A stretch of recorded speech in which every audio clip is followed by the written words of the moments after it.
Welcome to the Connections Color Systems lecture. So what is a color system? A color system is a mathematical system of defining and organizing color. Color systems are useful because they help us creatives work with color across all fields of design, including both the analog and digital worlds. The types of color systems and why.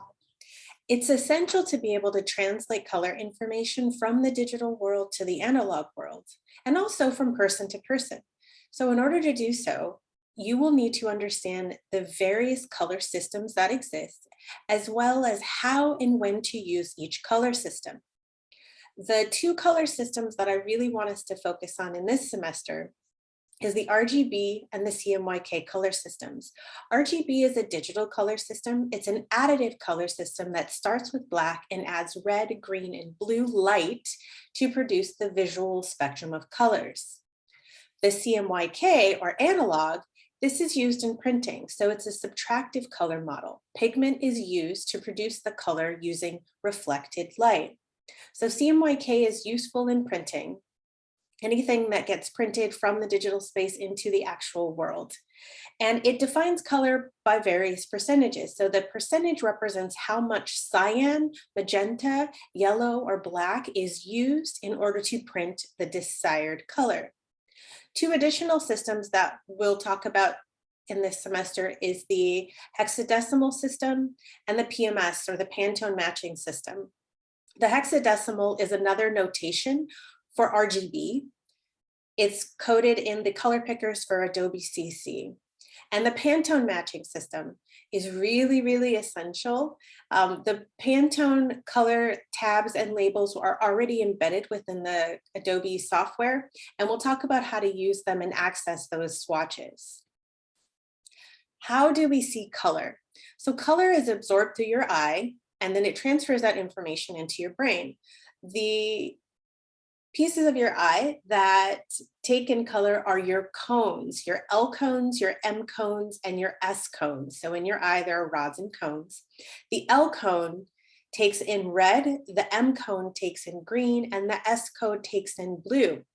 Now, if you're looking at something that is highly saturated, these cones in your eye can become a little overwhelmed, and what they'll do is they'll naturally desaturate the color. So as we explore color throughout this semester, it's really important for you to explore the muted tones and the desaturated color. Now let's talk about the early science of color. So the theories that influence the color systems covered in this curriculum include Sir Isaac Newton, Johannes Itten, Joseph Albers, and Henry Monsell. So in 1704, Newton noticed that light shined through a prism, broke the light ray apart, and diffracted the colors into different specific waves. That's how we get the Roy G. Biv rainbow. Itten took this and made it a color wheel, realizing that there were three colors that could not be mixed, and those were considered primary colors. The first tier of colors that could be mixed by mixing two of the primary colors were called secondary colors. And the colors that were mixed from making a mixture of primary and secondary colors were called tertiary colors. The Monsell system in 1929 was really revolutionary. What it did, it took a color wheel and turned it into a color solid. So what that does is it takes each color and it breaks it up into multiple dimensions so that you have a more expansive view of what color can be. And then after that, Joseph Albers in 1971 realized that there were also things that could be observed by the relationships that colors had to each other. Now, we're going to mostly focus on the Monsell system and the color solid. So instead of it just being a flat wheel, where you only have one dimension of the color, Monsell system evaluates color in all three dimensions: in hue, value, and chroma. So this is an example of a Monsell chart. And it recognizes that yes, you have red, but you also have varying shades of red. And to be able to notate them in case we don't speak the same language was really essential. The Munsell color system is used in many different fields, even outside of art and design. The color codes are also used to decipher the nutrients within soils based on the color of the soil. So within the Munsell color system, there are 10 base hues: red, yellow, yellow, green, blue, blue, purple, and red, purple. The reason why Munsell selected these hues is because these are the hues that are most closely tied to the way we perceive color. So again, for each hue, that hue also has a value and a chroma. Light and dark, the value, and then more or less gray is the chroma.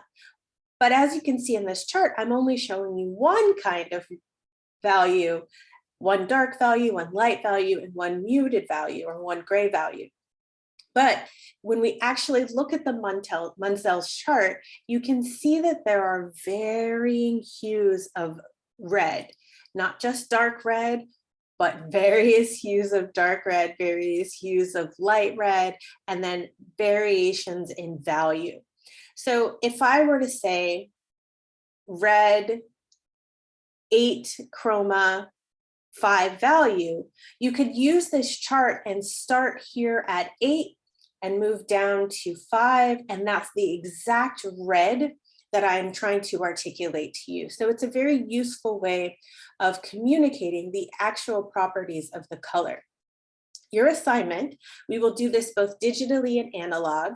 Digitally, we will do in class together as a group, and then we will also do a painting demo. But your assignment will be to complete the Munsell Color Wheel analog handout. You're going to create the 10 Munsell hues using your acrylic gouache. Each swatch you're going to attach to the handout to the corresponding name for each color. And then I have a student example here. I will also be giving you a guide to which colors from your tube to mix for each of these.